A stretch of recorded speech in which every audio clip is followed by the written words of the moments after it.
Ciao. And there's Patrizia. Ciao. Although I suppose 95 is not exactly young, I refuse to be categorized as old. Let me tell you my story and let you draw your own conclusions. My story begins in the United States in the 1940s. When I reach the age where I can make my own decisions, there are two main roads stretching out before me. I'm looking not just for my place in the world, but for some sort of meaning to life. When I had first seen Orvieto, my basic impression was that it was very isolated, the people were nice, but it was not a place I would want to live in. I studied art history, and I decided I wanted to see the things I'd studied. And most of the art you study, it's Italian art. And when I first got to Florence, I had the address of a friend of mine in New York who said, look him up, he's an archaeologist, he's at the museum. Then it was 1957. I was coming back to a man who said he loved me and had asked me to marry him. He was then transferred to Orvieto, so we moved here.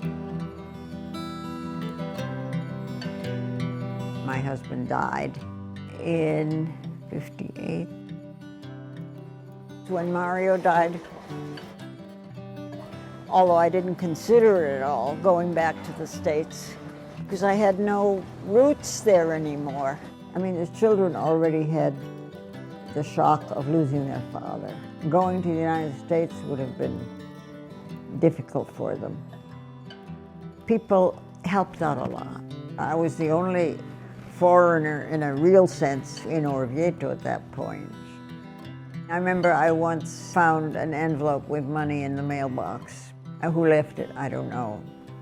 My shop, the entrance was here, and we had shelves out with pottery and textiles and stuff on them. One never knows what life will hold in store. Throughout the years, we crossed paths with people of all kinds. Perhaps I was more likely to have a variety of encounters since I had a shop on the Cathedral Square. I enjoyed finding things. I didn't like selling. I had the shop, was teaching. I mean, I was the breadwinner in the family. I had to work. Ciao Giuseppe. Buona vita. Va bene. Sì, ci siamo presi. Ah, ecco, sì. Va bene. Ciao. Ciao. My friend Catherine said, I have such an active social life. You know, I don't really. This is one of my Orvieto market, 1955. And I've got several others, but anyway. I did some collages of my ancestors, of this and that. I did sketches every day. Here with sketches on the boat, on the steamer, and then sketches of the villages, some of the villages. Or I'll write something every day, and I did that too. I'm happiest, I think, when I can write something that I feel is worth it. So you just have to keep going in that sense.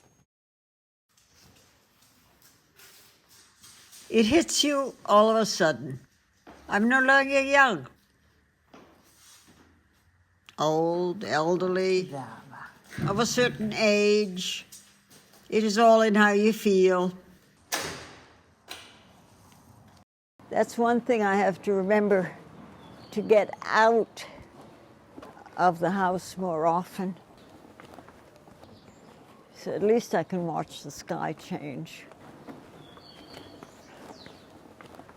Sometimes we do all feel old when we realize We can no longer do what we once did.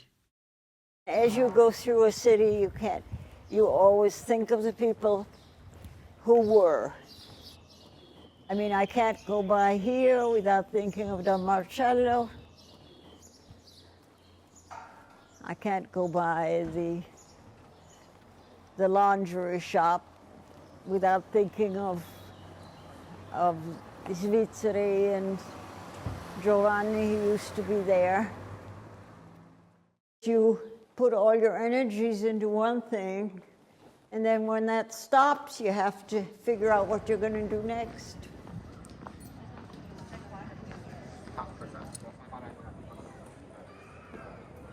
This used to be continuously running. When it was hot, you'd come out and splash some water on your face. Giorno. Sometimes one can't help thinking how comforting it would be to hear the soft sighing of a breath at night. That is what I miss the most, the touch of another human being telling me I am not alone. There are many people who are so much worse off than you are. You can be thankful if you're still fairly active in your mind. I'm lucky to be here. You just live.